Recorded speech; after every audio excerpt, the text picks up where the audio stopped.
Et Dieu va également commencer à te faire grandir dans différents niveaux spirituels. On va dire que tu dois toujours être bouillant pour Dieu, parce que il y a une chose que le diable attendra toujours, c'est que tu te refroidisses. Dans cette alliance avec Dieu, de toujours rechercher sa présence, rappeler le sacrifice de Jésus à la croix, parce qu'il n'est pas mort pour rien. Pour tout peuple, pour toute personne, de tout âge, de toute nation, de toute tribu. Allumer un feu dans ta vie où tu cherches la présence de Dieu. Les deux de Dieu on te traverse, mais la présence de Dieu va faire de toi l'homme, la femme le plus heureux de la terre. Est-ce que vous êtes dans la joie? Amen. Amen. Bienvenue à tous ceux et celles que je n'ai pas encore pu voir. Bienvenue pour ceux et celles qui sont là pour la première fois. Le Centre mondial de réveil vous accueille et vous souhaite la bienvenue. Amen. Nous croyons en un Dieu vivant, en un Dieu qui transforme, en un Dieu qui délivre et en un Dieu qui guérit. Amen. Et la Bible nous dit que Dieu a donné son conseil, un secret, un conseil spécial pour son Église. Amen. Et quel est ce secret, quel est ce conseil? C'est que Dieu veut révéler sa pensée au monde à travers l'Église. Amen. La Bible nous dit quelque chose de spécial. La Bible nous dit que la nature entière est en recherche, est en train de soupirer, de voir où Dieu est. Est-ce que vous savez? Vous savez que quand Dieu a créé le monde, quand Dieu a créé la terre, quand Dieu a créé les animaux, quand Dieu a tout créé, il l'a créé pour un but. Vous savez que le monde spirituel voit Dieu. Mais le monde visible dans lequel nous sommes, toi et moi, nous ne voyons pas Dieu avec nos propres yeux. Et souvent cela a posé un dilemme à beaucoup de personnes. Parce qu'ils se sont dit, comment nous pouvons croire à quelqu'un qu'on ne voit pas? C'est la question que les hommes se posent. Beaucoup d'hommes avec qui je peux des fois partager la parole me posent d'abord cette question. Mais Dieu a créé le monde parce que Dieu a voulu être caché au niveau du monde. Est-ce que vous savez? Le mot même monde, dans la traduction originale, veut dire un voile caché. Quelque chose qui est caché. Est-ce que vous comprenez? Je vais vous donner un exemple. Est-ce que quand un bébé est dans le ventre de sa maman, est-ce qu'il voit sa mère et est-ce qu'il voit son père? Il ne les voit pas. Il les entend. Il peut sentir leur cœur battre. Il peut sentir leur présence. Mais il ne les voit pas. Et pourtant, aussi vrai que le bébé est vrai dans le ventre, aussi vrai sont ses parents. C'est pas vrai? Imaginez que deux enfants sont dans un même ventre et qu'ils peuvent discuter ensemble. Et que un dit, ah, moi je ne crois pas que j'ai un père, moi je ne crois pas que j'ai un géniteur, je suis là comme ça. Et l'autre qui dit, mais tu ne comprends pas, tu ne ressens pas ce que je ressens. Et l'autre dans le ventre dit, non, le jour où tout cela s'arrête ici, tout est fini. Mais toi et moi, qu'on est dehors, on sait très bien qu'un des deux a été aveuglé, qu'il n'a pas vu la réalité en face. Parce que celui qui avait cru à la vie après ce temps avait raison. Amen. Toi et moi, nous sommes sortis de ce ventre. Et toi et moi, aujourd'hui, nous pouvons voir la vie avec nos yeux. Mais j'aimerais vous dire que ça, c'était simplement une première étape. Parce que la vraie vie vient le jour où nous quittons cette terre. Amen. La vraie vie n'est pas simplement ici-bas. Mais la vraie vie, c'est celle quand on quitte cette terre. Quand Dieu a créé les mondes, quand Dieu a créé le monde spirituel a eu la grâce de voir Dieu. Et malgré qu'il a eu la grâce de voir Dieu, nous pouvons voir que dans le monde même spirituel, il y a eu un clash terrible. Satan a voulu s'enorgueillir, celui qu'on appelait Lucifer, celui qui donnait toute l'adoration au ciel. La Bible nous dit s'en est enorgueilli, a voulu la gloire qui revenait à Dieu pour lui-même. Et la Bible nous dit, il fut expulsé du ciel, et pour lui et tous ceux qui l'ont suivi, il n'a pas eu de retour. Pourquoi ils n'ont pas eu le droit à un retour? Parce qu'ils voyaient Dieu. Est-ce que vous comprenez? Les anges dans le ciel n'ont pas eu le droit à une grâce supplémentaire parce qu'ils voyaient déjà Dieu. Mais quand Dieu a créé l'homme, il l'a créé à son image et à sa ressemblance. Et vous savez quelle était la grâce particulière quand Dieu a créé l'homme? Dieu a voulu que l'humanité tout entière, Dieu a voulu que la montagne, que toute sa création voit Dieu à travers l'homme. Est-ce que vous comprenez? Dieu s'est caché à l'humanité pour que les animaux, pour que tout ce que tu vois puisse voir Dieu à travers l'homme. Et le diable a bien compris cela. Il a dit, si l'humanité tout entière, si tout ce que Dieu a créé arrive à avoir une autre image de Dieu, j'arriverai à corrompre cette humanité et j'arriverai à la détruire. Et c'est pour cela qu'il a commencé à séduire Ève. Il a commencé à séduire Adam. Et la Bible nous dit que quand ils ont été séduits, l'homme a chuté. Il a connu ce qu'on appelle la connaissance du bien et du mal. Et c'est cela qu'il a détruit. Et j'aimerais vous dire que le diable est en train de pervertir toujours plus la vision humaine pour que l'humanité puisse se déchaîner en disant où est Dieu. Quand vous entendez parler du tremblement de terre, quand vous entendez parler que la nature se déchaîne, quand vous entendez tous ces éléments qui s'agitent les uns derrière les autres, c'est à cause d'une seule chose. La création tout entière est en train de dire où est Dieu. Et mon frère, ma soeur, toi qui as accepté Jésus comme Seigneur et Sauveur, tu as une grande responsabilité. Parce que par notre vie, juste quand la nature nous voit, elle peut dire je revois Dieu à travers un homme. Je revois Dieu à travers une femme. Et la nature peut être apaisée. Amen. Le monde entier peut être apaisé. Si tu as des difficultés des fois dans ta vie spirituelle, c'est parce que le diable ne veut pas que autour de toi tu apaises la nature. C'est que le diable ne veut pas qu'autour de toi tu apaises le ciel. Est-ce que vous savez? Quand on parle d'une dimension d'un réveil, imaginez un réveil qui touche toute une nation. Un réveil n'est pas simplement un temps où des gens viennent se rassembler et là il y a 10 000 personnes et là on dit waouh c'est un réveil. C'est pas seulement ça le réveil. Le réveil c'est quand les hommes ont compris que Dieu habite au mieux et qu'ils ont la capacité de changer leurs éléments naturels autour d'eux. Ça c'est la dimension du réveil. Amen. Tu as la capacité de changer tout ton environnement, ton ciel, de là où tu es, là où tu habites. Tu as la capacité de tout changer à cause de l'Esprit de Dieu qui habite en toi. Amen. Mais des fois nous sommes limités. Et le plus dur pour l'être humain, c'est d'apprendre à vivre sur terre. Est-ce que vous savez? Quand nous sommes nés, nous avions des défis à apprendre. Nous avions des défis pour marcher, nous avions des défis pour apprendre à manger. Nous avions des défis pour apprendre à lire, apprendre à écrire. Et tout un cheminement qui s'est déroulé dans nos vies.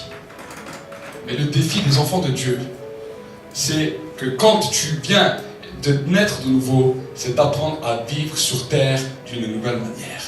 Amen. Avant, tu vivais dans la dimension du corps. Ton corps dirigeait ton âme et ton esprit était mort. Parce que la dimension spirituelle était fermée. La dimension à Dieu était coupée. Mais quand tu nais de nouveau, la Bible nous dit que tu deviens une nouvelle nature. D'abord, c'est l'esprit qui doit maintenant impacter ton âme pour que ton corps suive. Est-ce que vous savez? C'est ça la différence. Et c'est ça la difficulté de l'enfant de Dieu. Parce que tant qu'on est simplement dans notre corps, on va faire ce qu'il nous plaît. Mais quand on arrive dans la dimension de l'esprit, on va apprendre ce qui plaît à Dieu et nous allons commencer à faire plaisir à Dieu. Amen. Des fois, ça ne nous fait pas toujours plaisir, ni à vous, ni à moi. Mais la Bible nous enseigne que nous devons persévérer chaque jour pour voir la gloire de Dieu se manifester toujours plus dans nos vies. Amen. Ça, c'est la nouvelle naissance. Vous savez que la nouvelle naissance nous donne beaucoup de choses. Et j'aimerais un petit peu parler de la nouvelle naissance avant ce temps de Sainte Seine que nous allons prendre. Et ensuite, je vais prêcher la parole. Un jour, la Bible nous dit, un chef des Juifs est venu voir Jésus. Son nom était Nicodème. Et Nicodème avait des pensées, des raisonnements comme tout bon Juif. Vous savez que tout bon Juif, leur désir, c'est de s'approcher de Dieu. Tous ceux qui pratiquent la Torah, tous ceux qui vont dans les synagogues, leur désir, c'est de s'approcher de Dieu. Pourquoi? Parce que il fut, pendant tout un temps, il y avait une grâce particulière au milieu de ce peuple dans lequel Dieu se manifestait personnellement à ce peuple à cause de l'alliance des pères, à cause de l'alliance d'Abraham, à cause de l'alliance d'Isaac et de Jacob. Et Dieu avait donné un principe dans lequel ce peuple devait être mis à part pour pouvoir s'approcher de lui et pour pouvoir l'adorer et le louer. Mais Dieu leur avait donné des promesses aussi de bénédiction. Et Dieu, dans sa grâce, leur a envoyé ce qu'on appelle des prophètes, des messagers. Et chaque fois qu'un prophète venait, un prophète avait un charisme spécial. C'est qu'il venait avec un nom spécial de la part de Dieu. C'est pour pour cela qu'il y a eu beaucoup de noms de Dieu qui ont été donnés. Parce que chaque prophète venait avec un nom. Un c'était Adonai, l'autre c'était Jéhovah, l'autre c'était El Shaddai, parce que chaque nom était le symbole d'une alliance et d'un temps précis. Et chaque fois que le prophète venait avec le nom qui avait été donné de la part de Dieu, chaque fois que le peuple invoquait le nom à ce temps, à ce moment, à cet instant, le ciel s'ouvrait et là Dieu exauçait et la bénédiction du ciel tombait. Mais quand un prophète ne venait pas pour annoncer un nom, le peuple était en train de chercher. Et le peuple disait, mais comment maintenant nous allons faire pour ouvrir le ciel? Et c'est pour cela que quand vous allez dans les synagogues jusqu'à aujourd'hui, ils invoquent tous les noms de Dieu depuis le premier prophète jusqu'à Malachie parce qu'ils n'ont pas connu le nom de Yeshua. Ils n'ont pas voulu reconnaître le nom de Jésus, le nom du Dieu sauveur. Donc ils invoquent tous les autres noms et ils regardent. Certains invoquent et les autres regardent. Est-ce que le ciel s'ouvre? Si le ciel s'ouvre, c'est ce nom-là pour cette saison. Mais parce qu'ils ont refusé Jésus comme Dieu sauveur, à ce moment-là, ils sont passés à côté et le ciel est resté fermé d'après même tous les noms de Dieu qu'ils peuvent invoquer. Et la Bible nous dit, le ciel s'est ouvert à tous ceux qui ont accepté Jésus comme Seigneur et Sauveur. La Bible nous dit, un seul nom par lequel nous pouvons être sauvés. Un seul nom comme législateur entre Dieu et les hommes, le nom de Jésus. Amen. Et c'est pour cela que quand nous disons le nom de Jésus, la porte du ciel s'ouvre et la gloire de Dieu descend pour nous amener dans la dimension que Dieu veut. Amen. Mais maintenant nous allons continuer. Cet homme vient et il voyait les miracles et les prodiges. Il était étonné. Il a dit à Jésus, nous savons que tu viens de la part de Dieu parce que personne ne peut faire les miracles que tu fais si Dieu n'est avec lui. La question de ce grand homme, de ce grand théologien, de ce grand homme Nicodème qui était en Israël à Jérusalem, était de se poser la question, quel est le nom que cet homme va nous donner pour que le ciel puisse s'ouvrir et pour que les signes et les prodiges qui se manifestent dans sa vie se passent pour nous aussi. Mais quand il écoutait le discours de Jésus, il était un petit peu perplexe parce que Jésus parlait qu'il fallait invoquer le Père en son nom. Il a dit, aucun des prophètes n'a fait ça jusqu'avant lui. Moïse n'a jamais dit qu'il faut invoquer Dieu en son nom. Abraham n'a jamais dit qu'il faut invoquer Dieu en son nom. Aucun des prophètes avant lui. Qui est-il? Est-il plus grand qu'un prophète? Alors il est venu avec toutes sortes de raisonnements. Il vint de nuit parce que cela lui travaillait. Il n'arrivait pas à dormir. Et il vient parler avec Jésus. Et quand il parle avec Jésus, il lui dit simplement les signes. Mais Jésus va mettre le doigt sur sa pensée. Et il lui dit, en vérité je te le dis, si un homme ne naît de nouveau, il ne peut voir le royaume du ciel. Il est en train de poser le doigt sur la question qui est en elle-même Nicodème. Nicodème se posait la question, mais comment pouvons-nous voir les manifestations que Jésus est en train de vivre dans nos vies? C'était sa question. Et Jésus lui montre que les manifestations que Nicodème est en train de voir, c'était le royaume du ciel. Il a dit, si quelqu'un ne naît de nouveau, il ne peut voir le royaume du ciel. Alors Nicodème, il a réfléchi. Il a dit, comment un homme, quand il est vieux, peut-il entrer dans le sein de sa mère et renaître une seconde fois? Comment? C'est pas possible.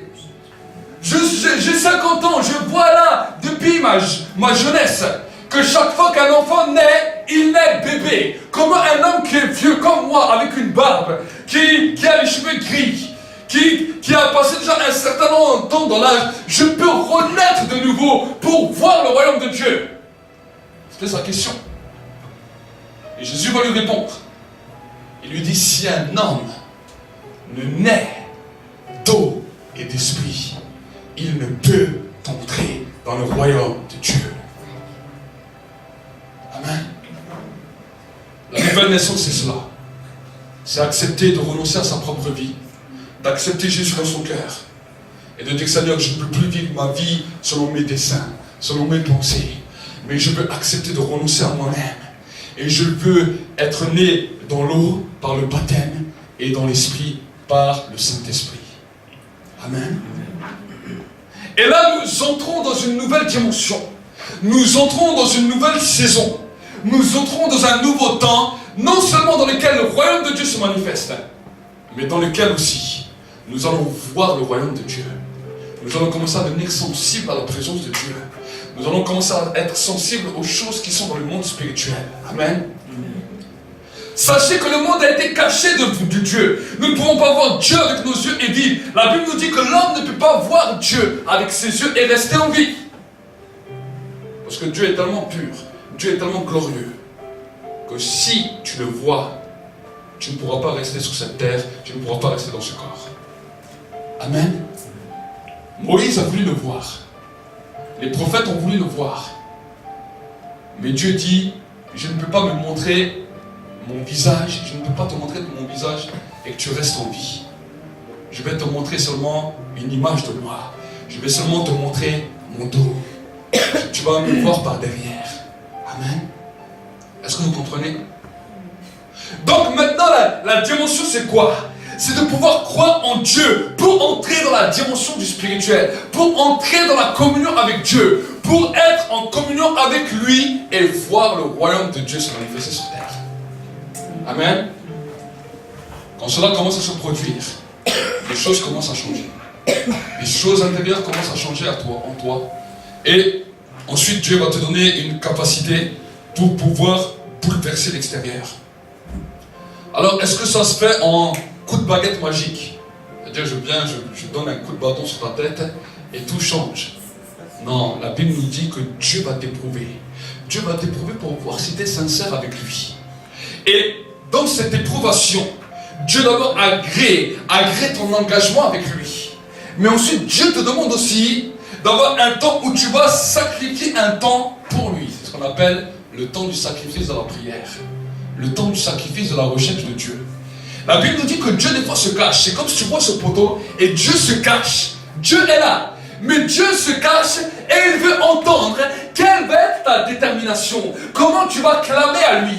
Comment tu vas crier à lui. Comment tu vas soupirer. Parce que Dieu veut se révéler à des hommes et des femmes qui ont faim et soif de lui. Il ne veut pas se révéler à des hommes et des femmes qui s'en foutent de lui, qui ne le veulent que pour intérêt. Est-ce que vous comprenez? Beaucoup de croyants, qui se disent croyants, ont pris simplement Dieu pour un intérêt. J'ai besoin de cela, alors je prends Dieu. Mais je ne soupire pas après lui. Est-ce que vous disiez? Et quand un homme ne soupire pas après Dieu, il va vite se dessécher dans sa vie spirituelle. Est-ce que vous comprenez? Mais quand tu vas commencer à soupirer après Dieu, tu vas dire, Seigneur, je veux te rechercher. Même si aujourd'hui je ne te sens pas, même si aujourd'hui je ne te vois pas, aujourd'hui je veux soupirer après toi. Je veux commencer à te rechercher. Je veux commencer à soupirer à ta présence. Malgré les problèmes, malgré des fois les difficultés, et les situations que la vie peut t'imposer. Est-ce que vous comprenez? Souvent les gens diront, je vais chercher Dieu quand je vais aller mieux. Mais j'aimerais te dire que si tu ne le cherches pas, même dans le temps de la détresse, tu ne chercheras jamais Dieu. Est-ce que vous comprenez? Un jour, nous quitterons tous cette terre. Que tu le veuilles ou que tu ne le veuilles pas. Vous savez, les gens se posent toujours la question, oui, mais moi, un jour, je reste avec Dieu. Tant que tu es sur cette terre, tu as encore la capacité de pouvoir te réconcilier avec Dieu. Le jour où tu quittes cette terre, malheureusement, ce sera trop tard. La mort, elle n'a pas d'âge. Elle n'a pas de nationalité. Ce n'est pas une nationalité qui va partir plus vite qu'une autre. La mort, si tu n'es pas prêt, elle peut frapper les hommes et les femmes à tout moment. On voit des enfants mourir. On voit des adultes mourir. On voit des vieillards mourir. On voit des jeunes gens mourir. Sans s'en attendre. Et s'ils ne se sont pas prêts, malheureusement, ce sera trop tard. Est-ce que vous comprenez?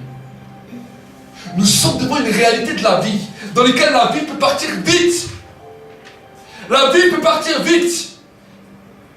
La Bible nous dit que Dieu a tant aimé le monde qu'il a donné son Fils unique, afin que quiconque croit en lui ne périsse point, mais qu'il ait la vie éternelle. Qu'est-ce que ça veut dire? Ça veut dire qu'il y a quelqu'un qui cherche à te faire périr.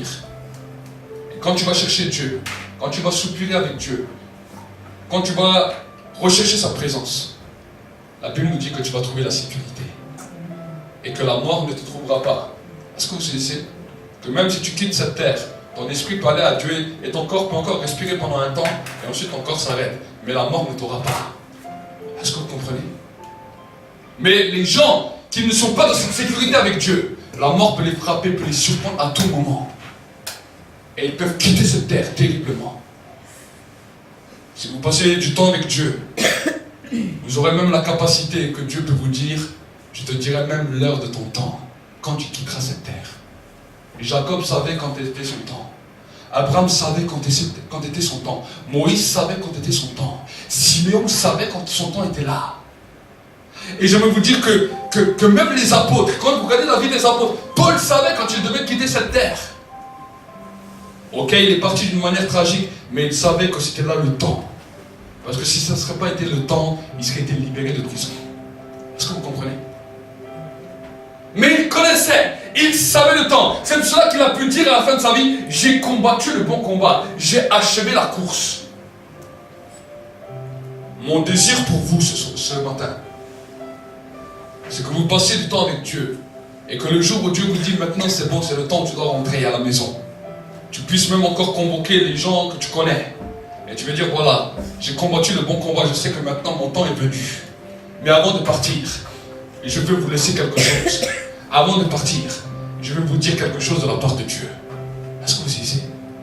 Les patriarches sont morts de cette manière. Ils sont quittés de cette manière. C'est terrible que si des enfants de Dieu qui ont accepté Jésus peuvent partir d'une manière comme s'ils n'ont jamais connu Dieu, parce qu'ils n'ont pas passé du temps dans sa présence. Est-ce que vous disiez? Nous ne passons pas du temps dans la présence de Dieu simplement pour dire ah j'ai calmé ma conscience religieuse. Nous passons du temps avec Dieu parce que nous voulons le connaître. Nous voulons clamer à sa présence. Nous voulons soupirer après lui pour vivre des temps de rafraîchissement. Amen. Tu as besoin de vivre des temps de rafraîchissement. La vie t'a rendu sec. La vie t'a rendu amer. La vie t'a rendu aride. Et des fois tu ne sais pas comment être arrosé.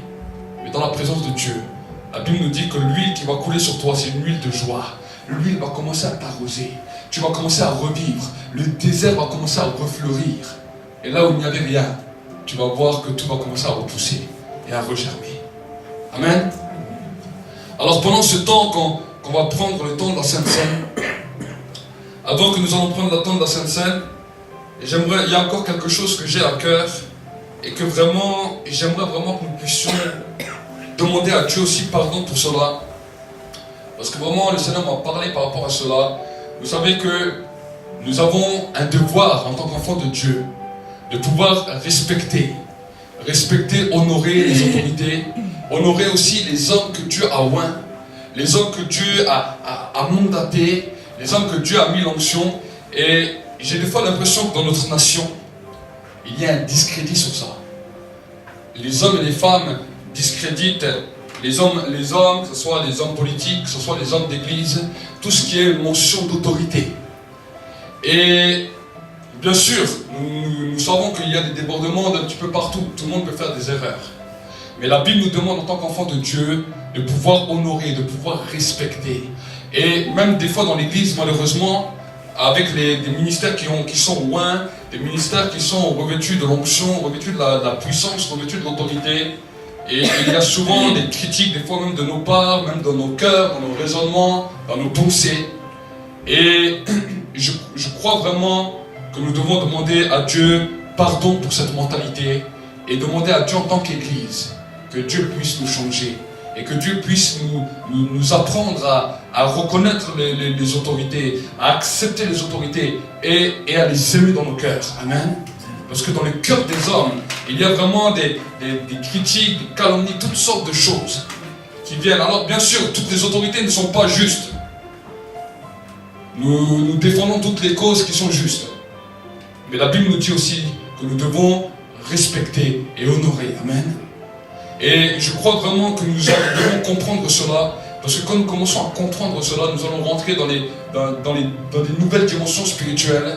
Et vous allez voir que nous n'allons plus arrêter l'onction. Certains ministères que Dieu avait oints d'une manière extraordinaire ont été bloqués même des fois dans nos nations. À cause des critiques, à cause des calomnies. À cause de dire oui, voilà, celui-là il a peut-être 2 voitures, il a 5 voitures. Celui-là non, il agit comme ça, il agit comme ça. ce n'est pas à nous de critiquer. La Bible nous dit, ne touchez pas à mes oins, ne touchez pas à mes serviteurs, mais à moi la vengeance, à moi la rétribution. Amen. Alors pendant que nous allons prendre cette Sainte Seine, j'aimerais vraiment vous encourager à peut-être si on a pensé comme ça, si nous-mêmes on a raisonné de cette manière, et qu'on s'est fermé le ciel à cause de cela, que nous puissions demander à Dieu pardon, et que nous puissions dire, Seigneur, c'est pas nous qu'on juge, c'est toi un jour qui jugeras, mais nous on veut respecter et honorer tes serviteurs. Amen. Tes serviteurs, et même les personnes de nos nations, les responsables de nos nations. Et si même les responsables ne font pas les choses comme ils devraient faire, si nous on agit de cette manière, Dieu lui-même agira. Amen. Dieu lui-même a la capacité d'agir. Mais si nous-mêmes on agit par le mépris, par les calomnies, par la haine, par la méchanceté, c'est nous-mêmes qu'on ferme notre ciel au-dessus de notre tête. Amen. Prions ensemble pendant un instant. Et élevons tous ensemble nos voix en demandant grâce à Dieu et demandons la miséricorde de Dieu.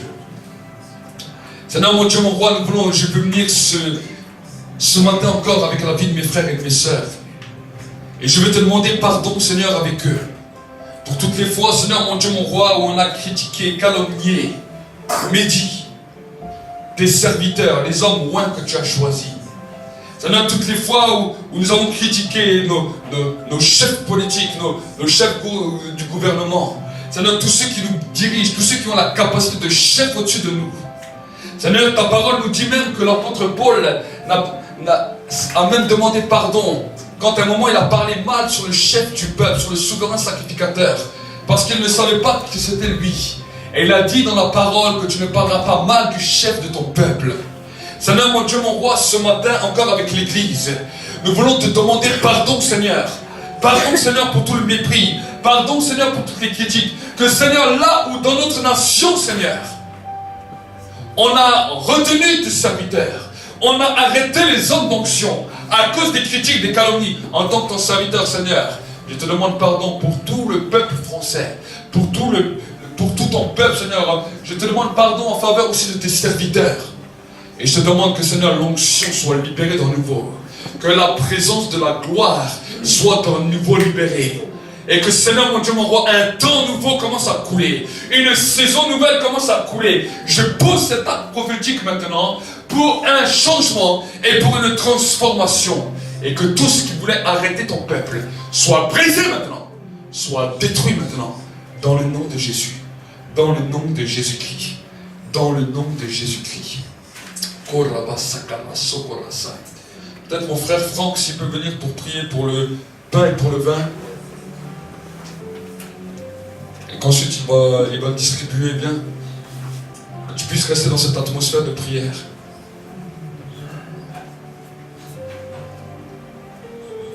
Père, nous sommes réunis en ton nom, Seigneur. Nous voulons honorer ton nom, Seigneur, au travers de cette sainte scène. Nous te bénissons, Seigneur, parce que c'est un privilège, Seigneur, de nous retrouver à ta table. Et vraiment, Seigneur, c'est un privilège que tu nous accordes de nous tenir dans ta présence. Nous voulons honorer ton nom, nous voulons glorifier ton nom et bénir ton nom. À toi toute la gloire, Seigneur Jésus. Amen. Amen.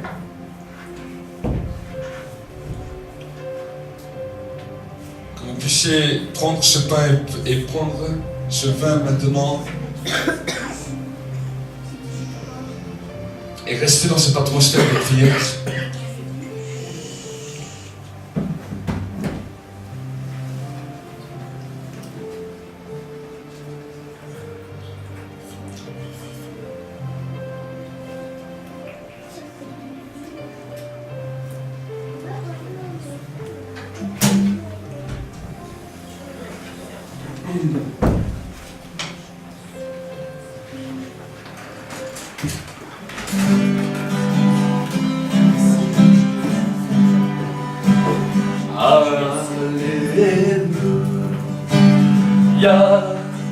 Alléluia, Alléluia. Levons-nous ensemble. Alléluia,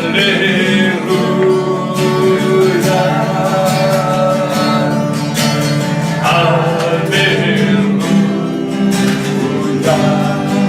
Alléluia, Alléluia.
de ta grâce.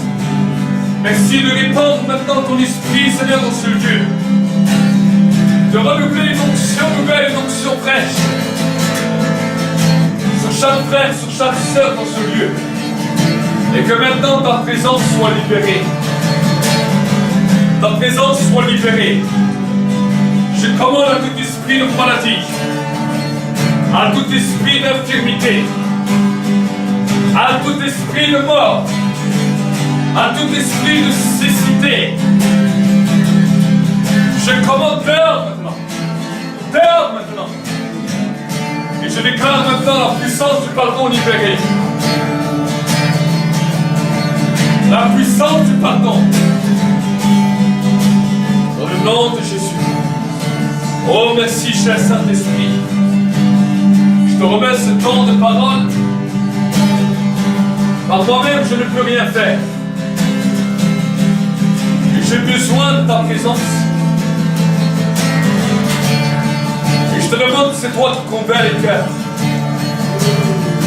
Que la parole soit accompagnée de signes, de prodiges, de miracles. Et que Seigneur mon Dieu mon roi, une nouvelle pensée, un nouveau raisonnement dans les cœurs et dans les vies soit libéré.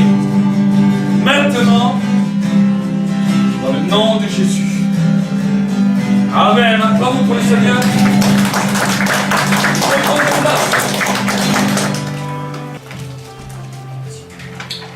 Hébreux au chapitre 11 et au verset 1er. La Bible nous dira la chose suivante. J'attends que tout le monde y arrive. Amen. Quand vous êtes arrivés, dites Amen. Ça je sais. Amen. Amen. Vous arrivez. Amen. La Bible nous dit la chose suivante. Or la foi, c'est l'assurance des choses qu'on espère, la démonstration de celles qu'on ne voit pas. C'est à cause d'elle que les anciens ont reçu un bon témoignage. C'est par la foi que nous comprenons que le monde a été formé par la parole de Dieu, de sorte que ce qu'on voit ne provient pas de ce qui est visible. Nous allons continuer dans le verset 6. Or, sans la foi, il est impossible de lui plaire. Celui qui s'approche de Dieu doit croire qu'il existe et qu'il récompense ceux qui le cherchent. Amen. Nous arrivons à la fin du mois de janvier.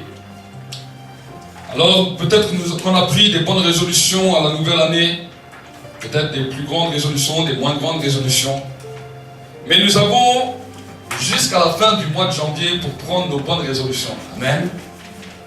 Et j'aimerais que cette année, j'aimerais vraiment vous encourager que cette année soit une année différente.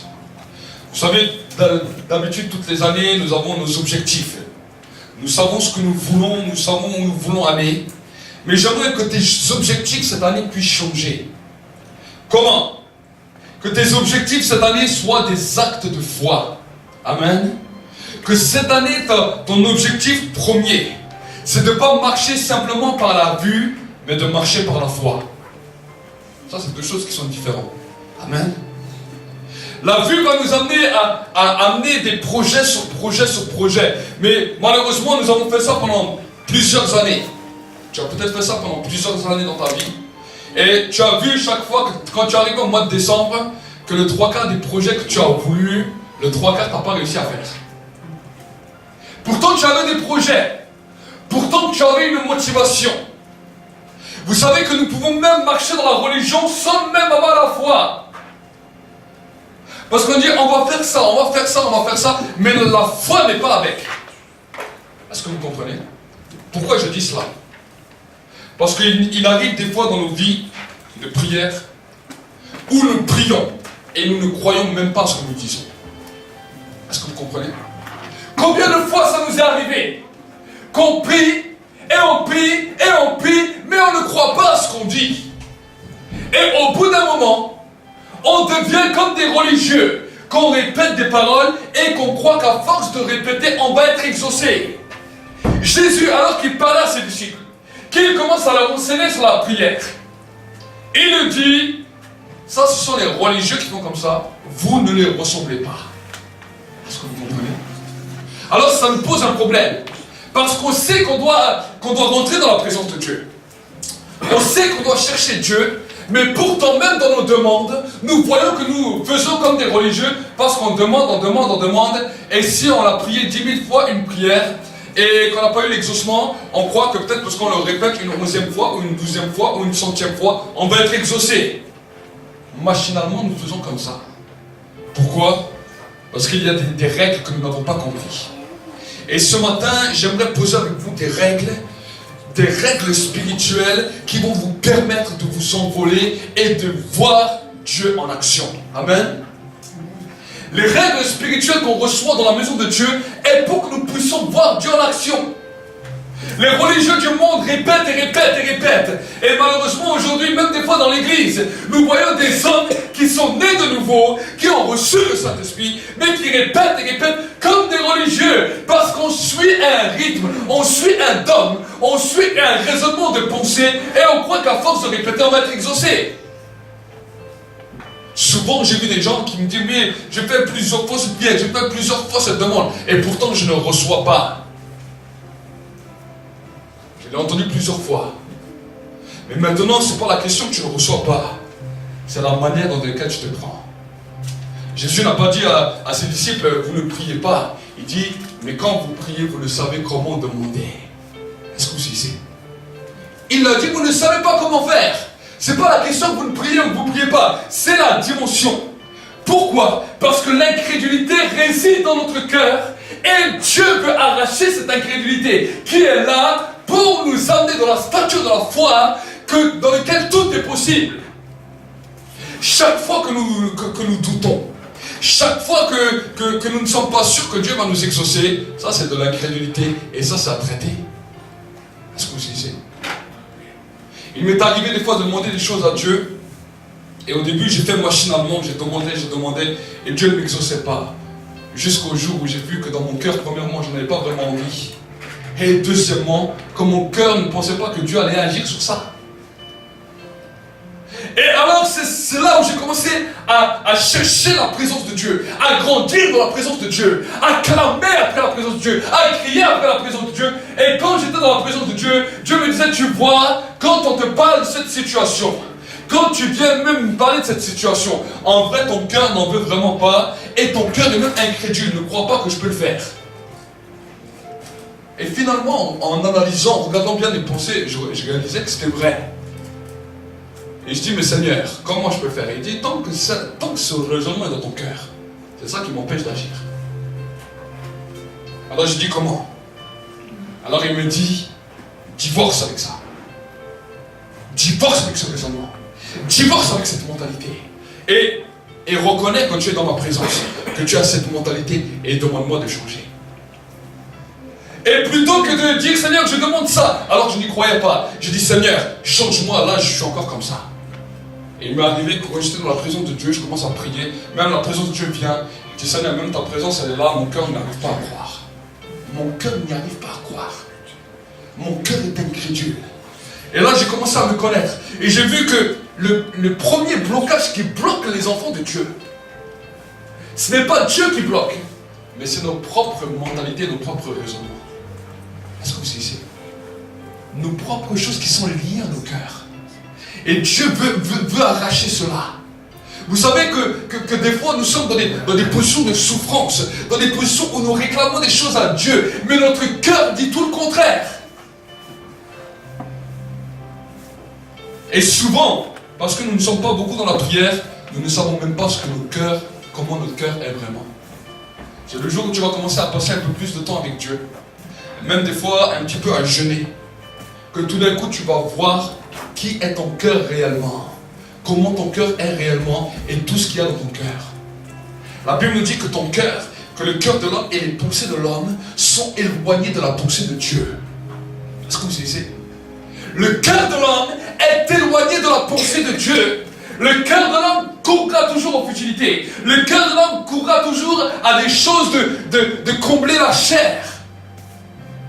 Mais la pensée de Dieu est bien au-delà. Parce que Dieu pense à toi. Dieu pense à ton éternité. Dieu pense à l'au-delà. Dieu pense à ta vie intérieure qui est des fois, excusez-moi de dire cela, mais en désordre.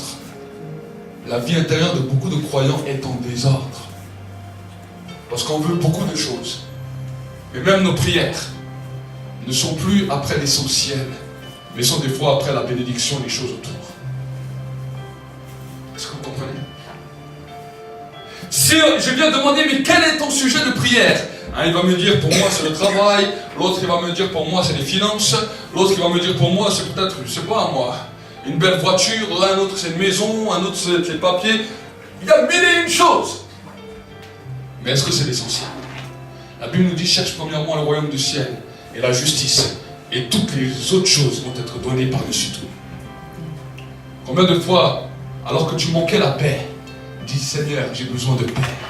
Seigneur, je n'ai plus de sécurité à l'intérieur. La peur est là. Donne-moi ta paix. Combien de fois as-tu clamé pour ces choses-là? Combien de fois as-tu dit, Seigneur, j'ai besoin de vivre dans la joie. Parce que la tristesse m'a envahi. La tristesse est en train de me ronger. La tristesse est en train de me détruire. J'ai besoin de ta joie. Combien de fois avons-nous clamé pour ces choses? Avons demandé à Dieu ces choses. Et des fois, nous n'avons pas demandé pourquoi. Parce qu'il y a l'auto-plainte qui se fait dans nos vies. De toute façon, personne ne nous aime. De toute façon, on ne nous regarde pas. Et puis, de toute façon, si je vis comme ça, je le mérite bien. Un jour, un frère, je parle avec lui, il me dit, de toute façon, on n'apporte que ce qu'on mérite. Tout ce qui m'arrive, c'est que je l'ai mérité. Un chrétien qui me parle comme ça. Il me dit, tout ce que j'ai, je le mérite. Ça m'apprendra, c'est comme ça. Ça, ce sont des choses que vous nourrissez à l'intérieur de vous. Mais un mort ne parle jamais comme ça. Est-ce que vous essayez? Est-ce que vous avez déjà vu un mort qui parle comme ça? Le mort ne dit plus rien. Qu'il fait chaud, qu'il fait froid, il ne se plaint pas. Est-ce que vous essayez? Pourquoi? Parce qu'il est mort. Et la Bible nous dit que nous sommes morts en Christ. Et si nous vivons, ce n'est plus nous qui vivons, mais c'est Christ qui vit en nous. C'est Christ qui doit commencer à vivre. Est-ce que vous comprenez? Et si à l'intérieur de vous-même, il y a encore votre chair qui vous dit cela, il y a encore votre chair qui crie, qui clame, alors à ce moment-là, dis, Seigneur, j'ai besoin de changer. J'ai besoin que tu arraches le cœur de pierre qui est là et que tu me mettes un cœur de chair et un esprit nouveau avec des pensées nouvelles. Vous savez qu'un homme qui est heureux, un homme qui est comblé à l'intérieur de lui, même s'il n'est pas le plus riche au monde, même s'il n'a rien sur son compte en banque, il peut être l'homme le plus heureux de la terre. Est-ce que vous savez? Est-ce que ça veut dire que Dieu veut que nous n'ayons rien sur notre compte en banque et qu'on vive simplement dehors, avec simplement d'amour et de fraîche? Je ne sais pas ce que je dis.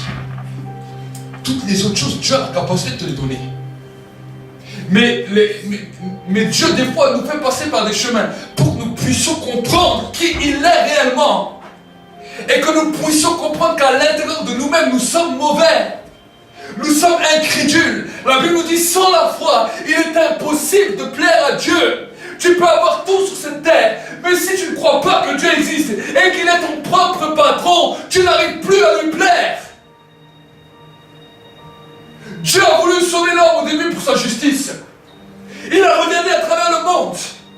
Il a trouvé Enoch, qui semblait être juste. Il a trouvé Noé. Mais ensuite, il a regardé, il a dit, il n'y a plus aucun homme qui est juste sur cette terre. Tous sont pécheurs. Et tous sont privés de ma gloire. Dieu a dit, si je ne peux plus sauver l'homme à cause de sa justice, comment pourrais-je sauver l'homme? Et Dieu a trouvé un plan merveilleux. Il a dit, je vais parler à un homme qui ne me connaît pas, un idolâtre, un pécheur, qu'on a appelé Abraham. Il a dit, si je lui parle, et cet homme accepte de m'écouter, accepte de me croire, je vais le rendre juste, pas parce qu'il est meilleur qu'un autre, mais simplement parce qu'il a cru en moi. C'est ça le mystère de la foi. Est-ce que vous savez? Abraham n'était pas juste. Il était même un des moins parfaits. Il était comme toi et moi. Mais pourtant, il a commencé à dire, Seigneur, je veux croire en toi. Je veux croire en toi. Et je veux marcher avec toi. Je veux croire à toi. Je ne comprends pas tout ce que tu me dis. Mais je veux croire à toi. Je vais accepter de laisser mes raisonnements, mes mentalités, mes raisonnements qui m'ont arrêté. Je vais accepter de reconnaître que j'ai besoin de toi. Et la Bible nous dit, il fut appelé le Père de la foi. Amen. Et cela n'a pas changé. Jusqu'à aujourd'hui, Dieu cherche des hommes qui croient en lui. Et chaque fois que tu vas venir dans le temps de prière, tu vas voir cette lutte, tu vas voir ce combat. Mais quand tu sens cette lutte, quand tu sens ce combat, au lieu d'essayer de continuer à faire comme un religieux et répéter des paroles, mets-toi à genoux, clame à Dieu et dis Seigneur, je reconnais que je suis incrédule, je reconnais que je ne crois pas en toi, mais interviens en ma faveur parce que je veux croire. Est-ce que vous saisissez?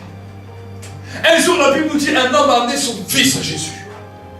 Un fils qui était épileptique, qui faisait des crises d'épilepsie terribles, au point que l'esprit mauvais, quand il entrait en lui, il le prenait et le jetait dans le feu. Et c'était terrible parce que cet enfant était détruit à cause de la maladie, à cause de cette puissance mauvaise. Et la Bible nous dit que voici maintenant, quand on amène cet enfant aux disciples de Jésus, les disciples de Jésus n'ont pas réussi à faire quelque chose pour lui. Ils ont eu beau prier, ils ont eu beau imposer les mains, ils ont eu beau faire l'onction d'huile, ils ont beau faire tout ce qu'ils voulaient, rien ne marchait. Voici que, débordés, ils amènent cet enfant à Jésus avec son père. Et là, dans cette histoire, nous allons voir le fond du problème. Ce n'était pas simplement les disciples qui avaient un problème d'incrédulité. Mais cet homme dit, voilà, j'ai amené mon fils à tes disciples, mais tes disciples n'ont rien pu faire pour lui. Si tu peux, guéris mon fils. Jésus l'a regardé. Quand Jésus l'a regardé, la Bible nous dit que quand cet enfant l'a amené devant Jésus, au moment même où l'enfant a vu Jésus, l'esprit est entré en lui, et il a rentré en convulsion. Et l'esprit a commencé à le jeter. Jésus n'a rien fait. Il a dit, comment ça si je peux? Tout est possible à celui qui croit.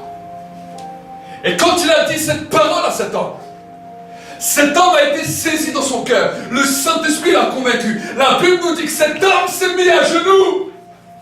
Et il a commencé à clamer. Il a dit, Seigneur, je suis un homme impur, je suis un homme qui est incrédule. Viens au secours de mon incrédulité.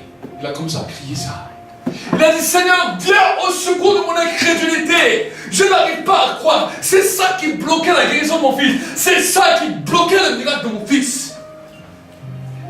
Et quand Jésus a vu ça, Jésus a commandé à l'esprit de sortir. Et le fils a été guéri au moment même. Combien de fois nous sommes comme ce Père? Nous demandons des choses, mais nous sommes incrédules. Il avait fait tout le protocole, il l'a amené devant les disciples. Les disciples ont prié, les disciples ont mis l'onction d'huile, les disciples ont prié, crié, chassé, tout ce que vous voulez, rien n'a marché. Pourquoi? Parce que le problème venait du cœur du papa. Il faisait toutes les choses, mais il n'avait pas compris qu'il était incrédule. Et dans même ses paroles, Jésus l'a reconnu. Il n'a pas dit, ah Seigneur, il a dit, Seigneur, si tu peux faire quelque chose. Jésus a vu l'incrédulité. Il lui dit, comment ça, si je peux? Est-ce que vous saisissez? Et des fois, nous sommes pareils. Seigneur, si tu veux, tu peux faire ça. Seigneur, si tu veux, tu peux faire ça. Ça ne vous rappelle rien, des fois, dans vos temps de prière. Seigneur, si tu veux, tu peux faire ça. Et le Saint-Esprit te dit ce matin, comment ça, si je peux? Tout est possible en celui qui croit. Certains, quand Jésus a parlé à certains hommes, ou certaines femmes, certains sont partis. Certains sont partis en colère. D'autres sont partis tristes. D'autres sont partis découragés. Mais cet homme savait dans son cœur que s'il repartait triste, s'il repartait en colère, s'il repartait en découragé, il allait repartir avec son problème. Il allait repartir avec son tracas. Mais la Bible nous dit que cet homme est venu en lui-même. Il s'est jeté aux pieds. Il a dit, je ne peux pas rester dans cette même position. Je ne peux pas partir comme je suis venu. Je ne peux pas partir de ce lieu comme je suis venu. J'ai besoin de mon miracle. J'ai besoin de transformation. Seigneur, viens au secours de mon incrédulité. Il s'est mis à genoux. Il n'a pas regardé ni à droite ni à gauche. Il a commencé à clamer à Dieu. Il a dit, je veux croire, je veux croire, je veux croire. Et la Bible nous dit qu'il est parti avec son miracle. Amen.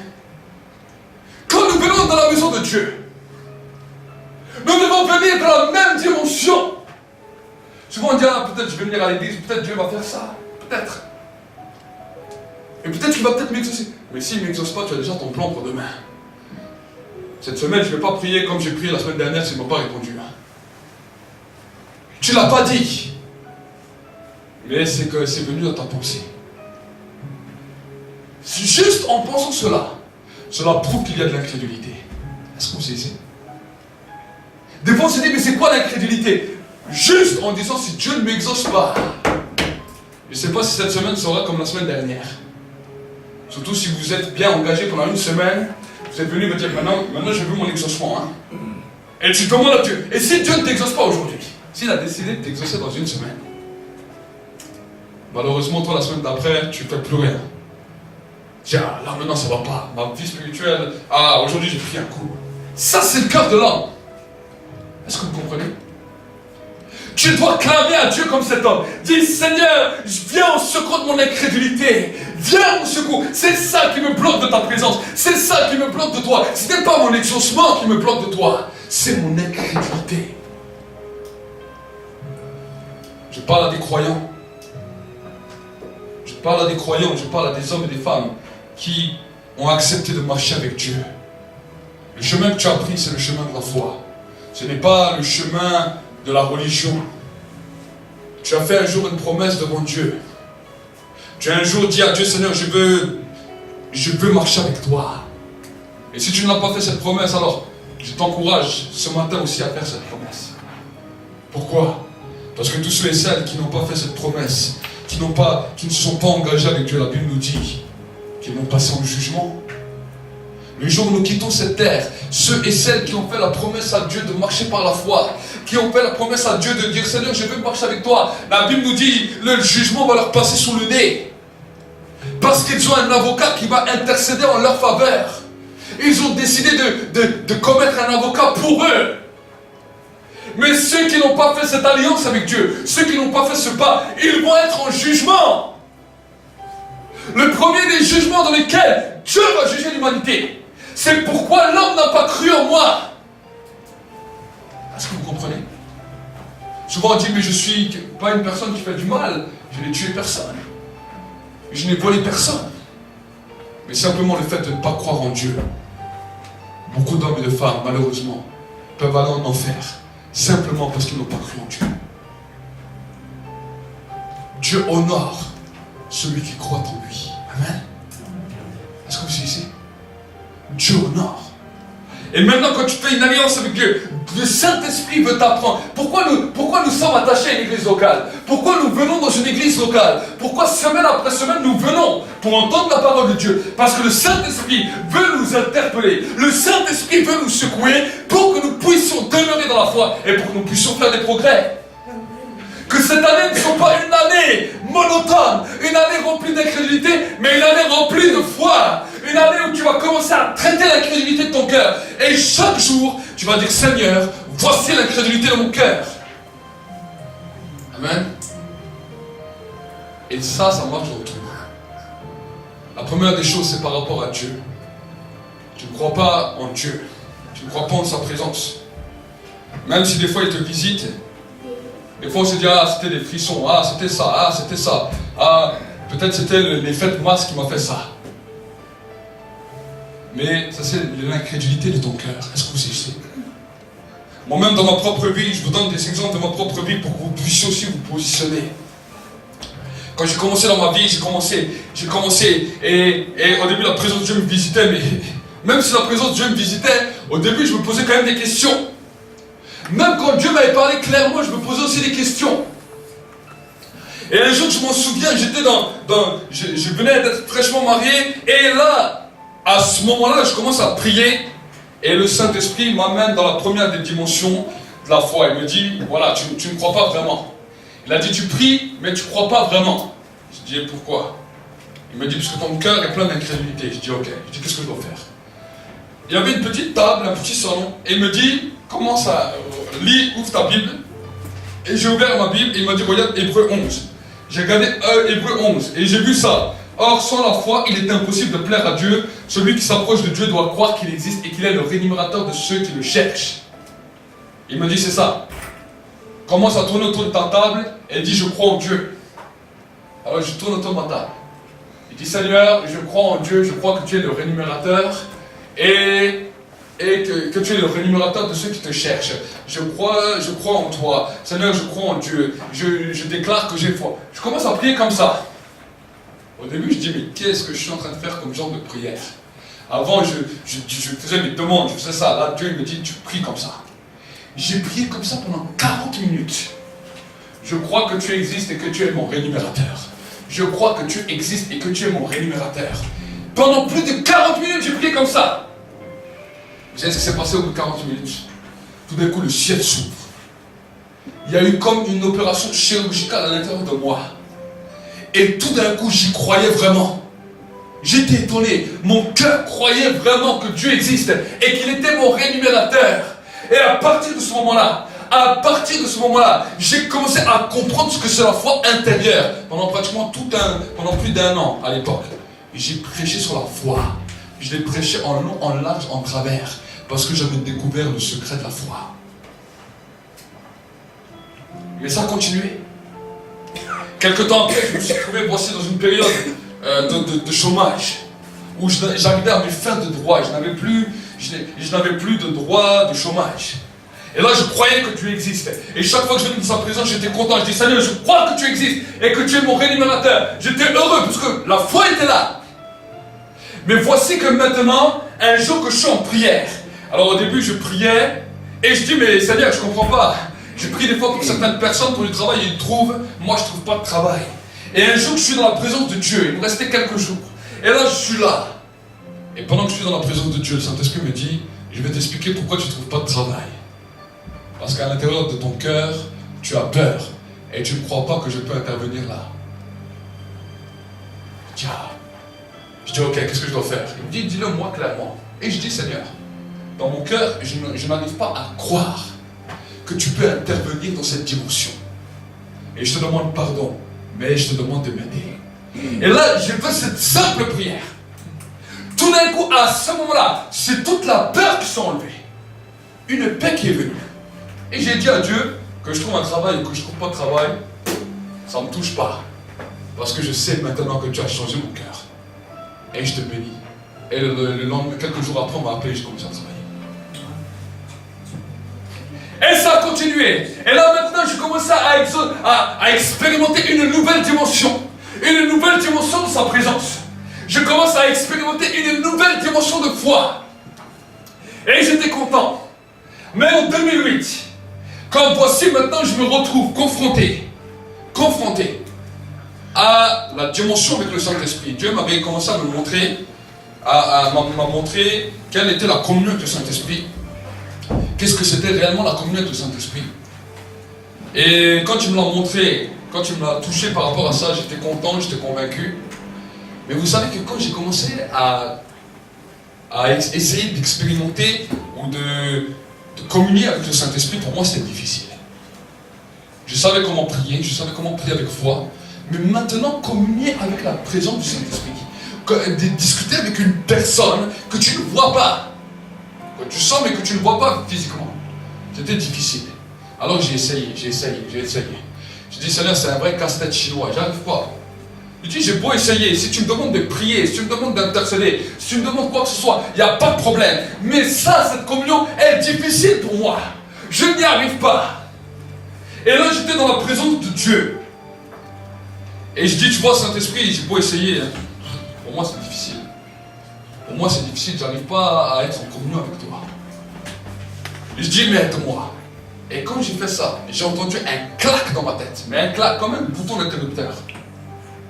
Et là, quand le bouton d'interrupteur s'est mis, tout d'un coup, ma pensée intérieure, ma tête tout entière, savait qu'il était là. Je ne le voyais pas avec mes yeux. Mais j'étais convaincu, je savais qu'il était là. Et je commence à lui parler. Je dis, ah, mais c'est un truc de fou.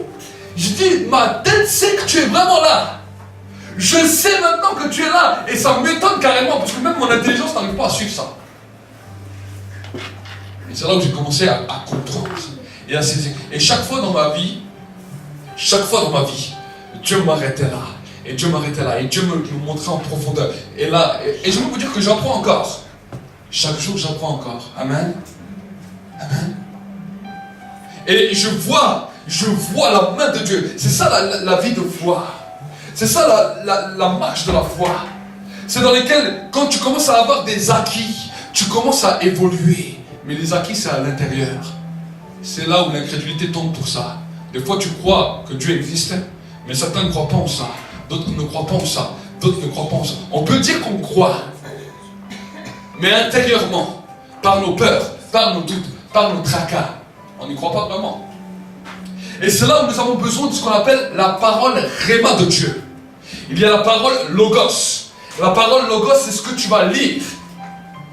Mais tant que cette parole Logos n'est pas devenue une parole Réma à l'intérieur de toi, tu peux le lire et le relire et le relire et le redire et le redire et le redire. Tu as besoin que l'incrédulité qui t'empêche de saisir cette parole puisse être détruite. Alors il y a certaines forteresses qui vont mettre plus de temps que d'autres. Il y a certaines choses qui sont dans ta vie qui vont mettre plus de temps. Amen. Mais j'aimerais te dire que si tu ne sais pas comment tu vas travailler dans la foi, ça va te poser un problème. Le but de cette prédication, c'est de ne pas te dire que tu vas réussir en un jour. Le but de cette prédication, c'est de t'apprendre à marcher avec Dieu par la foi. Chaque acte de foi qu'Abraham a dû faire était des actes de foi qui le bouleversaient à l'intérieur. Imaginez. La Bible nous dit qu'à un moment donné, il doit partir en Égypte à cause de la famine. Et là-bas, l'Égypte était la puissance mondiale de l'époque. Et il y avait une loi dans laquelle le pharaon, dès qu'il voyait une belle femme, il prenait la femme et il tuait l'homme. Parce que c'était le pharaon de l'époque. Abraham, avant d'arriver en Égypte, connaissait cette loi. L'homme qui avait peur, qui était saisi d'effroi, a dit à sa femme, écoute, quand on arrive là-bas, tu lui dis que t'es ma soeur. Comme ça, même s'il te prend, ok. Mais moi, au moins, il ne va pas me tuer. Il a pensé comme ça. Et voici qu'il arrive en Égypte avec sa femme. Lui, il pense à sa tête, mais il a oublié la foi. Et la Bible nous dit que le pharaon a pris sa femme. Il lui a donné plein de cadeaux à Abraham. Abraham était content. Il dit, ah, je suis béni. Il croyait que c'était une bénédiction. Mais quand le pharaon a voulu toucher à sa femme, Dieu a parlé, il a dû intervenir. Il a dit, ah, cet homme n'a pas compris, Abraham n'a pas compris qu'il fallait qu'il parle avec moi. Et il parle au pharaon, il dit, touche pas à cette femme, parce que c'est la femme d'un prophète. Parce qu'il a simplement amené Sarah dans sa maison. La Bible nous dit que toutes les femmes qui étaient dans la maison du pharaon ont été frappées par la stérilité. Et le pharaon a rendu la femme à Abraham. Et lui a dit, pourquoi m'as-tu pas dit que c'était ta femme? Est-ce que vous saisissez? Et de ce cadeau, de tous ces cadeaux que le pharaon avait donné à Abraham, dans ces cadeaux il y avait Agar. Est-ce que vous saisissez? Agar, la maman d'Ismaël. C'était un des cadeaux que le pharaon avait donné à Abraham. Et ça a causé des soucis, ça a causé des tracas dans la vie d'Abraham plus tard. Est-ce que vous saisissez? Pourquoi je vous dis cela? Pourquoi nous devons comprendre? Nous voyons son fils Isaac. Voici son fils Isaac à un moment donné. La famine était là. Et Isaac s'est rappelé que quand le temps de la famine était là, le temps de son père a fui en Égypte. Isaac voulait d'abord partir en Égypte. Mais Isaac s'est mis dans la présence de Dieu. Il a dit, tu vois, il n'y a plus rien. La famine est là. Qu'est-ce que je dois faire? Mon père est parti en Égypte.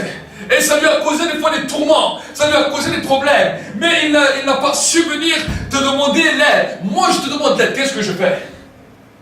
Dieu a parlé à Isaac. Et la Bible nous dit que Dieu lui a dit, sème maintenant dans la famine.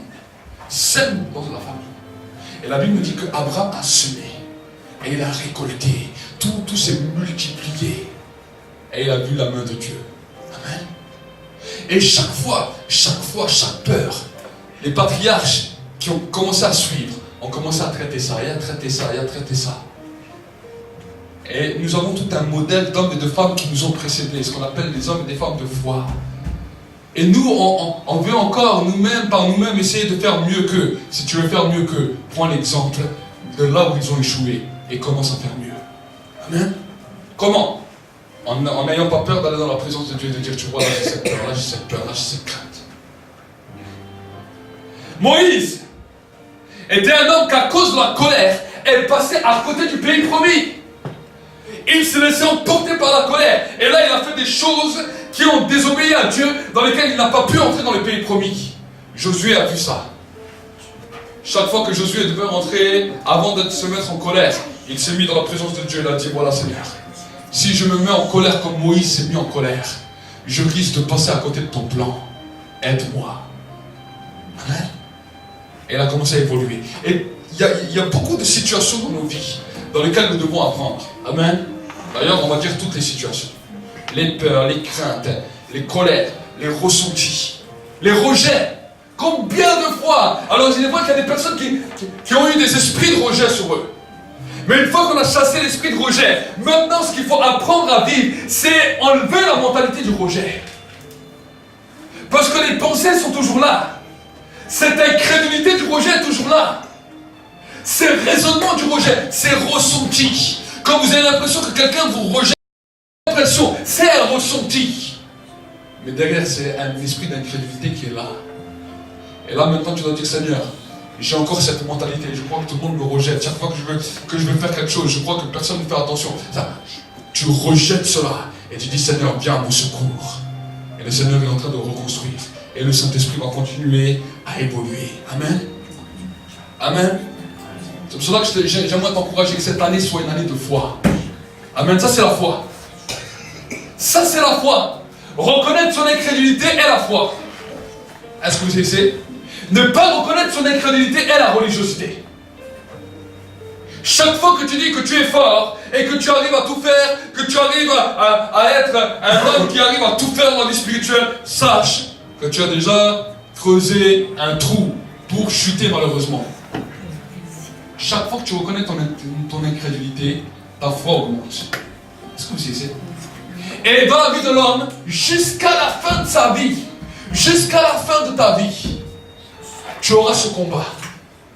Jusqu'à la fin de ta vie, il y aura des choses que tu ne croiras pas.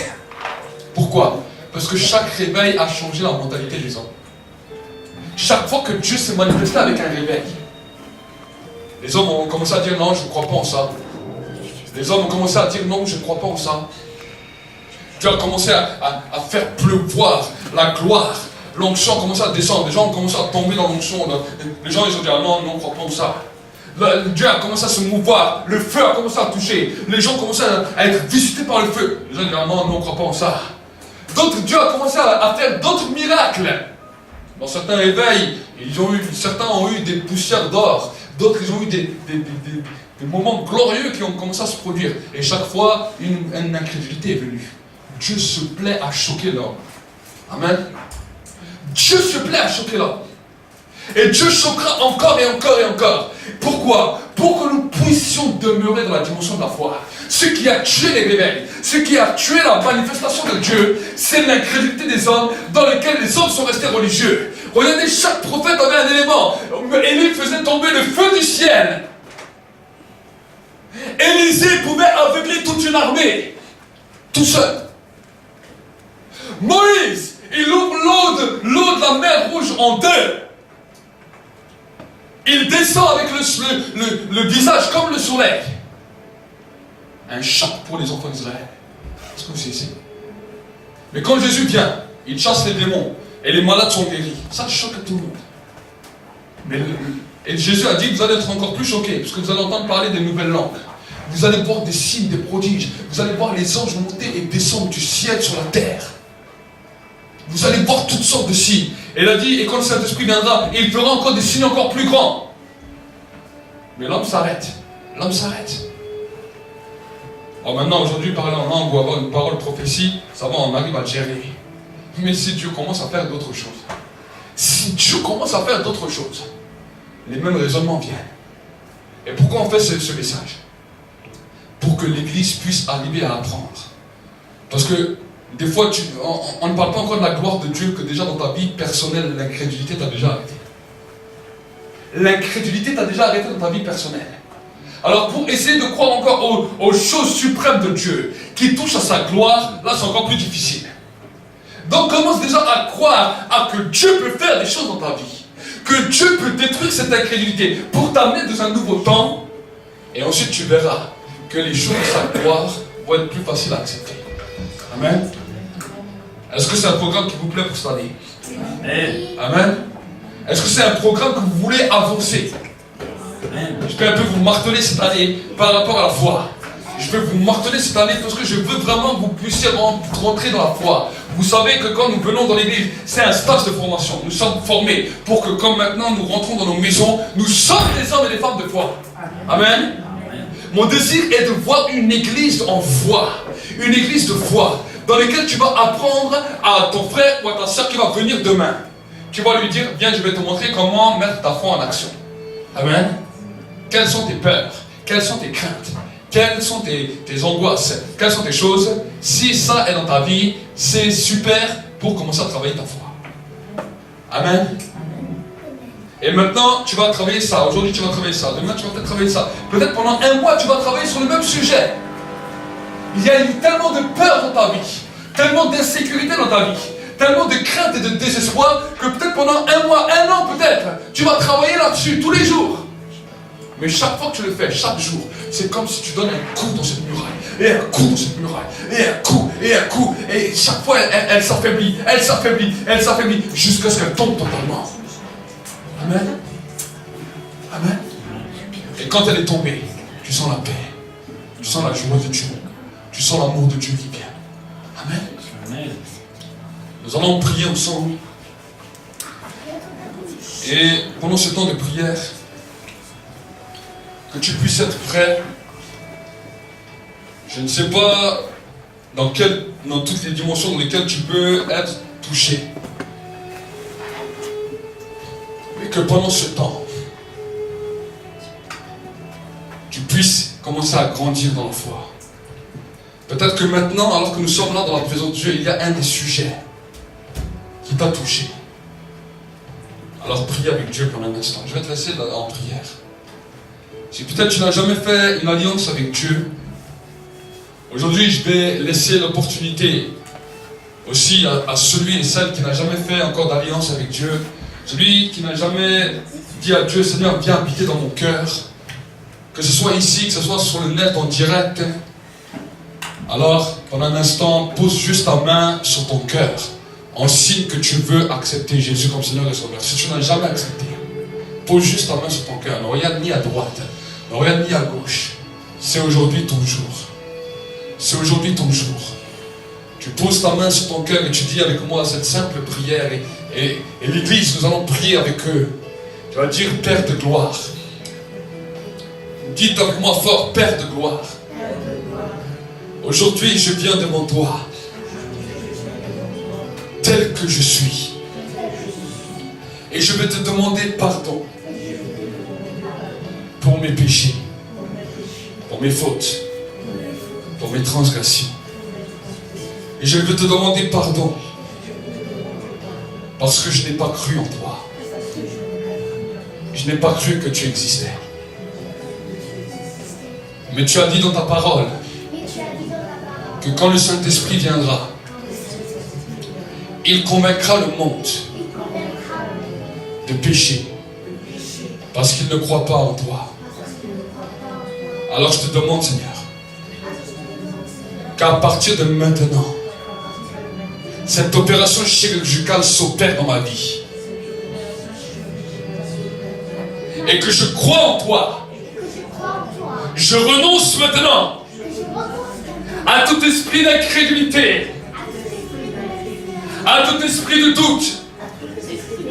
Et je te reçois ce matin comme mon Seigneur et Sauveur personnel.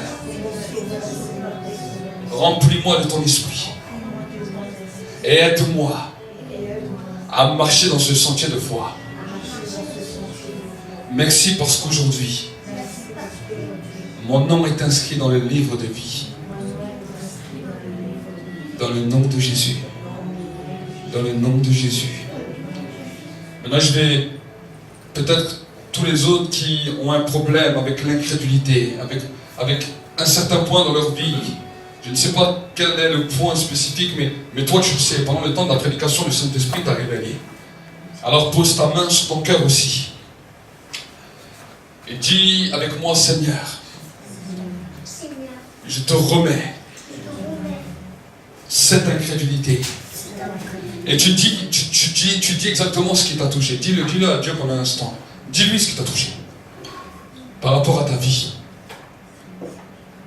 Et quand tu l'as dit, tu continues avec moi et tu dis, Seigneur, je veux apprendre à travailler sur le chemin de la foi. Et je te demande à partir de maintenant de me transformer, Seigneur. De me transformer et de me libérer de ce poids. Remplis-moi de ta paix. Remplis-moi de ta paix. Remplis-moi de ta joie. Dans le nom de Jésus. Dans le nom de Jésus. Lève les mains, lève tes mains, ferme tes yeux.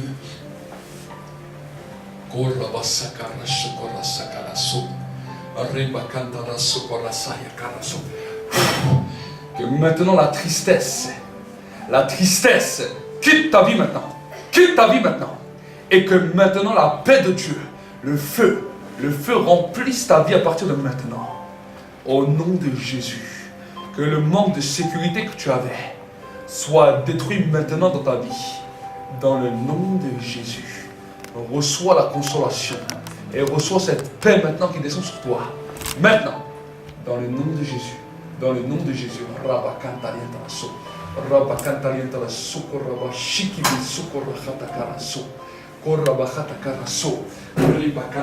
Reste dans cette atmosphère. Reste dans cette atmosphère de paix. Reste dans cette atmosphère. Que la paix descende dans le nom de Jésus. La paix descende maintenant dans le nom de Jésus.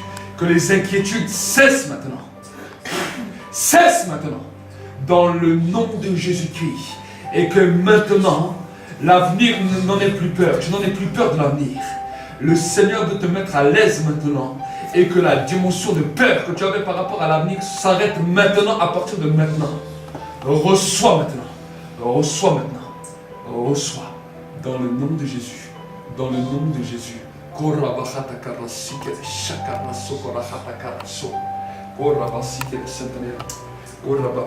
Merci Seigneur pour ta grâce et pour ton amour qui est dans la vie de cet homme. Seigneur, je te demande maintenant ta grâce maintenant, que tu l'entoures de tes bras d'amour. Que le cœur d'amour du Père remplisse ta vie à partir de maintenant. Et te restaure de toutes les souffrances que tu as eues. Dans ton passé, tu as eu beaucoup de souffrances. Tu es passé par des moments difficiles. Et souvent, des fois, tu n'as pas compris. Des fois, on t'a rejeté et il y a des choses que tu n'as pas compris. Pourquoi? Mais malgré cela, il y avait une gentillesse dans ton cœur. Et un amour qui était là, prêt à pardonner. Et le Seigneur te dit, ce que tu ne comprenais pas jusqu'à aujourd'hui, c'est moi qui ai déposé cela dans ton cœur. Et c'est mon cœur d'amour, mon cœur de Père, qui veut être libéré pour ta vie. Reçois. Reçois maintenant cette restauration intérieure. Dans le nom de Jésus-Christ. Dans le nom de Jésus. Dans le nom de Jésus-Christ.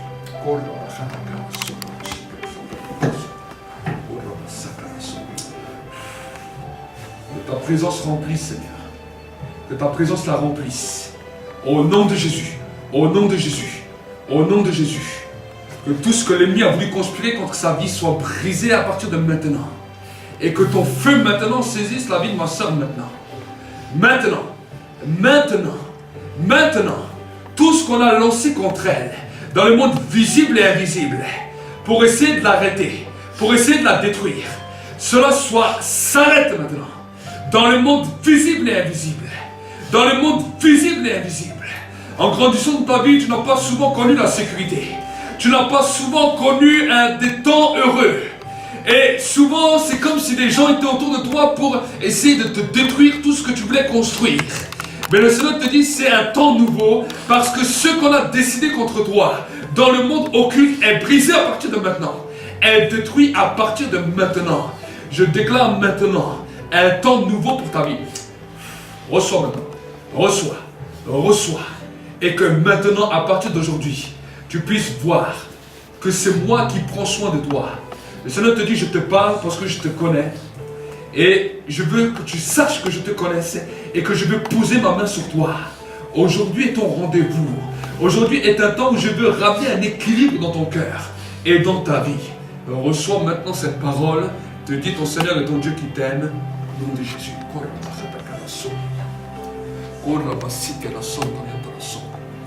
Merci Seigneur, tu bénis la mamie maintenant. Et tu la fortifies maintenant dans son être tout entier.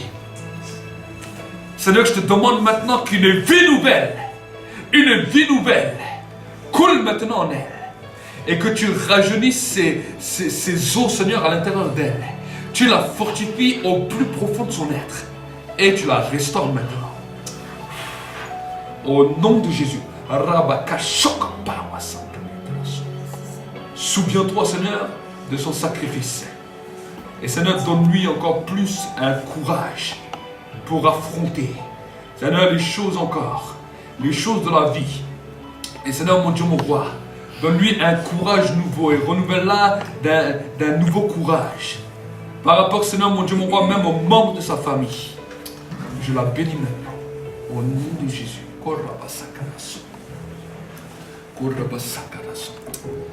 Je bénis la vie de mon frère maintenant. Alors que j'étais en train de prêcher, ton esprit est en train de comprendre beaucoup de choses. Des choses qui étaient comme cachées à tes yeux. Des choses des fois qui essayaient de t'aveugler. Et le Seigneur te dit, je t'ouvre maintenant les yeux, je t'ouvre maintenant l'esprit. Pour que tu puisses comprendre comment marcher réellement avec moi. Et pour que face à l'adversité, face aux situations, tu puisses savoir te positionner. Tu as un cœur qui a voulu souvent te positionner, mais des fois tu n'y arrivais pas. Et des fois tu ne savais pas comment faire. Et des fois la peur venait. Mais le Seigneur te dit, maintenant je veux t'apprendre un sentier nouveau. Pour que tu puisses marcher d'un nouvel style de vie. Reçois maintenant l'éclaircissement de ton esprit. Au nom de Jésus.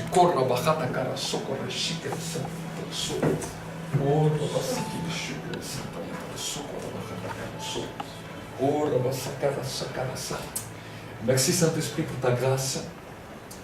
Merci que tu renouvelles maintenant une pensée claire, un renouveau maintenant dans la vie de ta fille maintenant. Et que maintenant tu la transformes, tu la fortifies. Et que toute peur, toutes les fois où tu ne pensais pas réussir, que cela s'arrête maintenant dans le nom de Jésus. Et maintenant tu commences à prendre confiance en toi. Et qu'un souffle sur ta vie à partir de maintenant. Maintenant, reçois. Au nom de Jésus-Christ. Au nom de Jésus-Christ.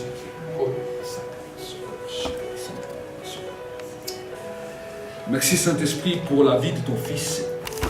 Je te demande maintenant de le remplir, de le renouveler Seigneur. De le renouveler dans son corps, dans son âme, dans son esprit.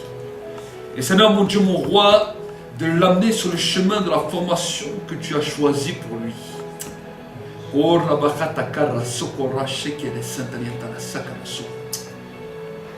Seigneur te dit, je suis l'Éternel ton Dieu. Et je vais t'amener, mon fils, sur le chemin que j'ai décidé pour toi. J'ai créé un chemin dans lequel, sur la route n'était pas toujours facile. La route n'était pas toujours agréable. Mais n'ai-je pas dit dans ma parole que mon chemin est étroit et resserré? Et sur ce chemin, je vois que tu as trouvé grâce à mes yeux et que tu as toujours combattu, tu as toujours persévéré. Mais le Seigneur te dit maintenant, je vais t'amener dans une nouvelle dimension. Je veux changer la dimension de ta foi à l'intérieur de toi. Et je veux t'amener dans un nouveau niveau, dans un niveau d'élévation. Le Seigneur te dit, tu es passé par certaines choses parce que tu devais comprendre certaines réalités, certaines dimensions de la vie. Mais sache que le chemin sur lequel tu vas venir maintenant ne va pas être le même chemin que sur lequel tu étais. Le Seigneur te dit, je vais t'ouvrir un chemin plus beau, un chemin plus vertueux. Le chemin le plus difficile, tu l'as parcouru jusqu'à aujourd'hui. Mais le Seigneur te dit, maintenant c'est un temps nouveau, c'est une saison nouvelle. Ne perds pas courage maintenant. Parce que c'est maintenant où le jardin commence à s'ouvrir devant toi. C'est maintenant où tu vas commencer à vivre des années de repos. C'est maintenant où tu vas commencer à vivre des années de délices. C'est maintenant où tu vas commencer à comprendre certaines choses. Et le Seigneur te dit, certaines situations par lesquelles tu étais passé ont été simplement des situations qui vont te permettre d'apprécier ce que j'ai prévu pour toi. Le Seigneur te dit, tu sais, certains sentiers que je réserve à certains hommes, s'ils ne sont pas passés par des fois des moments éprouvants, alors ces sentiers, ils n'arriveront pas à les recevoir avec joie. Mais le Seigneur te dit, tu as résisté.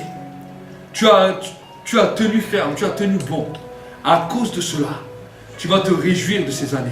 Le Seigneur te dit, réjouis-toi. Ces années qui viennent devant toi vont être des années de délices. Ne laisse pas les années difficiles laisser ton cœur amer. Reçois maintenant un renouvellement, reçois maintenant un manteau de joie et une guérison et une restauration intérieure. Parce que sache que les temps maintenant qui viennent sont des temps de délices. Le Seigneur te dit, je vais encore m'utiliser de toi, ne t'inquiète pas. Je vais encore me servir de toi, ne t'inquiète pas. Mais reste dans ma paix, reste dans ma joie et dépose-moi toutes tes peurs. Et alors tu verras combien ma paix et ma joie seront un délice pour toi. Te dit ton Seigneur et ton Dieu qui t'aime.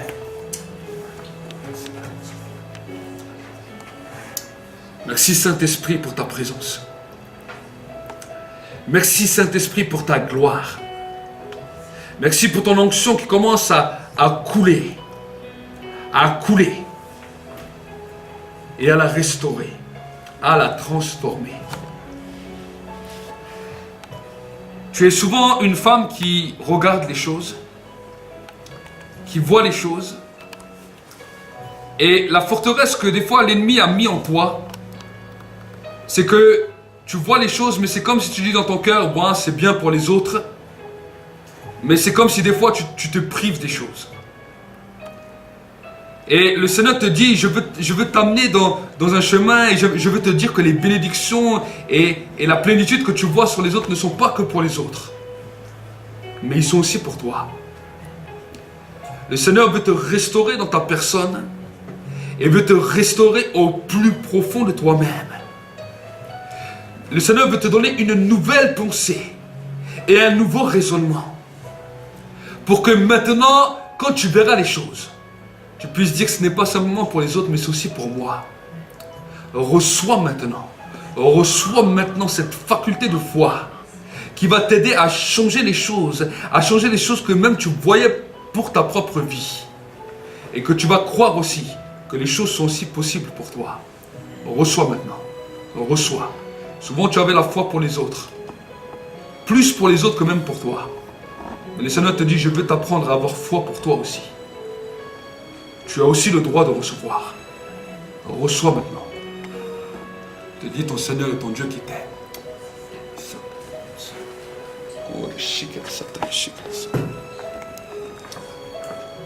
Seigneur, je te bénis pour la vie de Manassé de Joshua. Je te demande d'étendre ta main maintenant et ta grâce dans leur vie. Et que maintenant, Seigneur, tu les mets à part.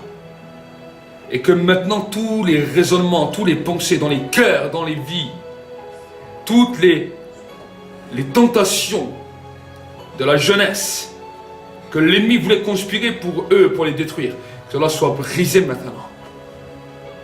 Et que c'est toi, Seigneur, mon Dieu, mon roi, qui les forme et qui leur donne un cœur qui t'est agréable. Et que dès leur jeunesse, ils arrivent à grandir et à percer dans cette dimension de foi. Dans le nom de Jésus-Christ. Dans le nom de Jésus-Christ.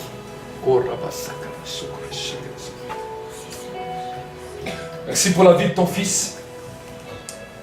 Merci Seigneur pour son engagement. Merci Seigneur pour sa ferveur, Seigneur, je veux vraiment le bénir.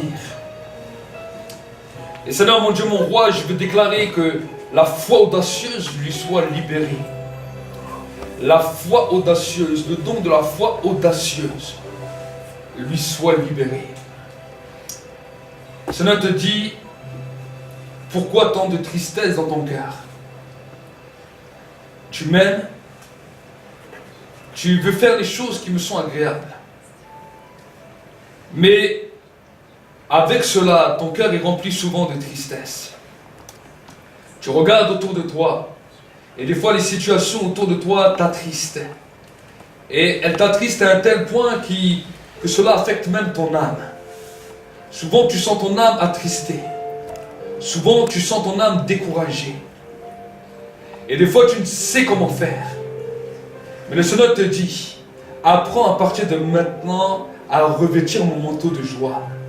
Accepte de laisser ce manteau de deuil. Ce manteau de deuil qui est des fois un manteau destructeur. Qui est des fois un manteau de souffrance. Qui est des fois un manteau d'abattement. Dans lequel des fois tu passes à côté de certaines choses et au lieu d'avoir la joie dans ces choses, la tristesse l'emporte et te fait du mal. Le Seigneur te dit, des fois tu ne le montres pas aux gens. Aux gens tu ne le montres pas. Mais le Seigneur te dit, moi je sonde des cœurs et je les connais. Et je te vois. Et je te connais. Et je veux te mettre un manteau de joie intérieure. Te dit ton Seigneur et ton Dieu. Cette année sera une année dans laquelle tu vas apprendre à recevoir ma joie et à marcher dans ma joie. On reçoit maintenant. Reçois.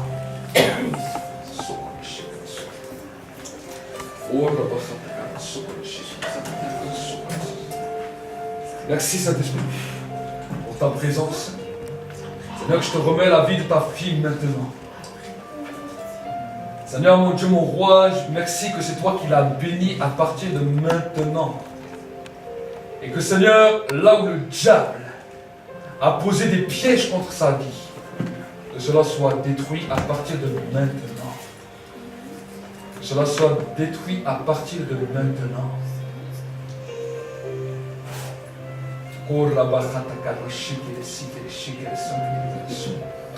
Le Seigneur va changer et bouleverser la façon de ton cœur. Le Seigneur te dit, je vais faire de toi une femme très douce. Une femme remplie d'amour. Souvent, tu as senti dans ta vie que les gens t'ont fui. Tu pensais souvent que les gens ne t'aimaient pas. Mais le Seigneur te dit, je vais faire un effet aimant dans ta vie, le contraire. Et je vais commencer à répandre mon amour tellement fort dans ta vie que les gens ne te fuiront plus. Mais les gens seront attirés comme un aimant. Les gens seront attirés comme un aimant et ils vont être étonnés de ta douceur. Ils vont être étonnés de ce que tu vas émaner. Le Seigneur te dit, quand tu vas voir ces signes arriver, sache que je t'ai parlé. Et que c'est mon amour qui se répand dans ta vie. Le Seigneur te dit, je vais te donner des ouvertures avec des personnes que tu ne pensais pas. Certains milieux que tu ne pensais même jamais pouvoir parler avec eux.